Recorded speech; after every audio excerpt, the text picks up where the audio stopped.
So, Craig Zisk, you are nominated at the Emmys for directing The Looming Tower. You compete for the season finale, 9/11, which, of course, recounts the tragic events of September 11th. I have to imagine that this was a particularly challenging directorial assignment, not just from an obvious technical level, but also in the sense that, this is an event that people have very strong memories of. People lost loved ones in these events. And so I wonder, what kind of pressure did you feel in taking on this assignment? I think throughout the whole series, we felt the pressure to honor the people who lost their lives and their family members. And particularly, obviously, in this episode dealing with 9/11, it was something from the very beginning the writers and I had talked about and really wanted to make sure that in each scene we weren't doing anything that could possibly offend, but still trying to get at the truth. It was a particularly difficult episode of all of our episodes, emotionally, for the crew and for the cast, and we shot in New York, so a lot of the crew members had gone through 9/11 and lost loved ones or friends, and it also brought us all closer together because we shared stories and really made sure that we kind of talked about it and just didn't let people be off on their own. So we really wanted to make sure that people felt protected while we were shooting as well. Well, it's certainly an event that, even if you did not live in New York at the time, or you did not know anybody who died in the event, you still have a very strong memory of where you were on that day. And so I wonder, how did your own kind of personal feelings about this influence your work?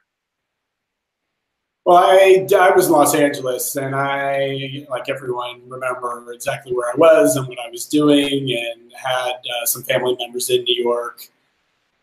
And everybody was trying to figure out what was going on. And that's a big part of the story of that particular episode, happening during the moments just before, just after, and a few hours even after that, where there's just this feeling of unknown and not sure if something else is going to happen, and where are your friends and loved ones, and in our story, where is John O'Neill, and it's that confusion that we really wanted to show in what we were doing in the episode.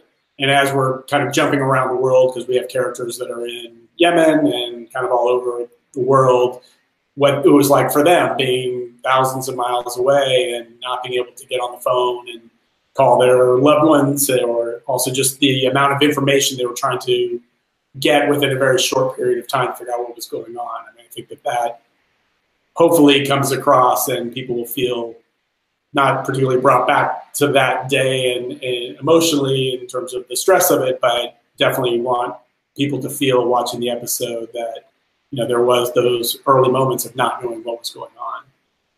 So how do you capture that? Because it's very easy to, 17 years later now, it almost is, to look back in hindsight and have like an idea of, yes, this is what happened, and then this happened, and this happened. But how do you capture that sense of not knowing what's going on? Not just, at ground zero at the trade towers, but, around the globe. Right. I think one of the things that Dan Futterman and Ali Salim did, who wrote the episode, was really capture the chaos of what it was like to be a first responder, what it was like to be in the FBI, what it was like to be in Yemen, getting fed information slowly, and the way we depicted the second tower coming down, and it's people driving in a car and listening to a radio. And I think it was very, it was something that people could really relate to, because that's how we all did. I remember I was on my computer right after the first plane hit, and my mom was in New York and trying to figure out where she was, and then driving to work that day, and then hearing that the second plane had gone in. And it was just this chaos that the writers did an amazing job of really being with our characters. You've now been with these characters for 9 episodes and know them well enough to know how solid they are, and even to watch how they're struggling, I think was something that was really relatable. So take us there onto the day when you have to shoot the towers coming down. It's such a technically challenging thing to do. It's also, there's issues of safety, issues of getting all the coverage you need, and practicality and things like that. How do you prepare to do something like that, and then how do you pull it off on the day? Well, one of the things that we did throughout the series was we never were at the events. We show in the series not only the events of 9/11, we see the blowing up of the USS Cole and the blowing up of the embassies in Kenya and Tanzania in '98. And we purposely never see the actual event. So we never depict the towers coming down, only in documentary footage. And even then, we don't really see any of the actual planes going in or coming down. We always played that more as a radio play, and hearing it on the TV or hearing it on the radio. We have one scene of a character walking down the street who had been down looking for John O'Neill, and we see him covered in ash, but everything else was documentary footage. We purposely didn't want to relive the actual moment of the towers coming down. We felt it was stronger. We probably couldn't have done it justice, and we felt like it was something everybody knew well enough that we didn't actually have to do it ourselves. Mm-hmm. That's really interesting. I mean, and artistically speaking as well, I mean, it kind of helps contribute to this sort of verisimilitude, this sort of cinema verite feeling that, the whole show kind of has. I mean, you've got documentary filmmakers working on this like Alex Gibney. There is this sort of docudrama feel to it. Yeah, absolutely. Very intentional. We are with our characters. We feel like that's where the heart of the show is and the emotion. And actually seeing them not there was much more powerful than trying to recreate something where we didn't really have our characters there. So there's a great moment when Tahar Rahim, who plays Ali Soufan, is literally driving to the airport in Yemen, and over the radio hears the news, and you just see it on his face that he's telling you everything you want to see is all playing on his face. It's much more powerful. As a director working with actors who are having to, relive one of the worst days in modern history, and something that people have such vivid memories of, how do you as a director help get them to a place emotionally that they need to go? There wasn't actually a lot of talk about it. I think that because so many people had lived it, and so many of our actors were actually in New York at the time, that it was not hard for them to get there pretty quickly. Danny and Ali, again, with the script, it was so powerful reading it that it didn't take much for the actors to get there. There were times when we talked about levels of how upset someone should be, but it's still, even 17 years later, such a fresh cut that our actors went there pretty easily. Mm-hmm. In terms of directing things that, let me rephrase this, the build up to the event, right? With all these people spread out across the globe, the inevitability of what's going to happen on the horizon. Can you talk about filming these moments that are leading up to it, building suspense, making sure that everything is kind of meshing together well to when we get to this moment? Yeah, I directed the last 3 episodes, so I really had an opportunity to kind of start to lay the groundwork where things were going to be going in the 10th episode. And it was, one of the tragedies of the show and in real life was that John O'Neill, who had been the head of counterintelligence at the FBI, was pushed out of his job, decides to take a job as head of security for the towers. So in the previous episode, we see him showing up for work. He's only been there, a week or two. And then we replayed that same exact moment at the beginning of the final episode where you're seeing him showing up, and now you're realizing he's actually showing up on September 11th. And you feel the first plane hitting the tower, one of the buildings, from his office, and you just see some rattling of the walls, and his security monitors go out.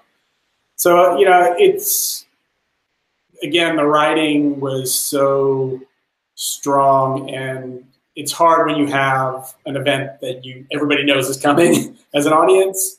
And the way that the story unfolded, I still feel like there's a moment of surprise that it's happening, and that's a real credit to the way that it was structured as a script, and also this amazing cast who never gave away a single secret throughout any of their performances. Well, yeah, I mean, even reading the book, I mean, you have this sense of inevitability, but also not wanting it to happen. I mean, that's sort of a tribute to good writing and good storytelling. I don't usually ask this question, but because I know that it's very rarely the case in filmmaking. But since you directed the last 3 episodes, I wondered, did you direct these more or less in sequence, building up to 9/11 so that you could lay that groundwork in the previous episodes, or prepare yourself for 9/11? We tried to as much as possible, but it wasn't always possible just based on where we were with sets. But the way that episode 10 laid out, we were going to a lot of new locations, so we were able to hold off as many of those as possible, so that we did most of 8 and 9 prior to that. But we were able to, we were able to shoot a lot of our show internationally as well. So we shot in Morocco for 7 weeks after we had finished all of our New York work. So we were able to kind of keep our stories contained by doing that. So, but we did try to hold off as much of episode 10 as possible for that reason, just to let people sink into it a little bit, and then kind of have it as tight as possible at the end. I wanted to ask you about your international shooting, actually, because so often you can cut corners in filmmaking and say, "Oh, I'll just go film that out on the Inland Empire or wherever." But what does it add to this show to actually go to a lot of these real locations and shoot there? It made the show. We were able to shoot. We shot in 6 different countries. We shot in South Africa. We shot in Morocco, we shot in Canada, we shot in Pakistan, we had a second unit shoot there, we shot in London, and then in the States. And there's no way to recreate it. It's just, to be in Morocco stood in for Yemen, for obvious reasons we couldn't shoot in Yemen. And just the extras and the architecture, and most of our story that took place in Yemen took place around the USS Cole, and to have the ocean. When we landed in Morocco for our first scout, the production designer Lester Cohen and I, and some of the other producers, just felt like we could tell our whole story for the last 5 episodes there. And every time we turn around, there's another perfect location for us. And just the amount of extras we needed to kind of sell these stories of being in Yemen, and the Moroccan population was really helpful with that. And then we shot quite a bit in South Africa early on in our shoot, which covered most of our first 5 episodes. And we were able to get many different looks there that felt like Kenya, where a lot of our story took place, and Albania, and all these amazing places that, as you said, we wouldn't have gotten trying to shoot in Santa Clarita. Right. So there would have been a lot more green screen. We were able actually to do a lot fewer visual effects because we shot there. Looking over your filmography, I mean, you've basically worked on just about every popular TV show of the last 25 years. Things like Veep and This Is Us and The Good Wife and all kinds, Weeds, Larry Sanders. What do you look for in terms of the projects you're going to direct? Because they are all very different. And I mean, this is definitely not the same kind of thing you would expect from the guy who, directed episodes of Weeds or Veep, Right. Yeah. I think that the episode I directed right before I started Looming Tower was Veep. So it was a very different experience. Yeah. So, for me, there actually is a very common bond amongst all of those shows, which is very interesting characters, relatable characters, and good storytelling and great writing. So I've been very lucky in my career to be able to jump back and forth between comedy and drama. But I think the common theme of all those shows is great characters. and we're obviously dealing with real life characters, and in the Looming Tower, and Larry Wright's book is amazing. So it was a pretty easy thing for me to say yes to when they reached out to see if I was interested.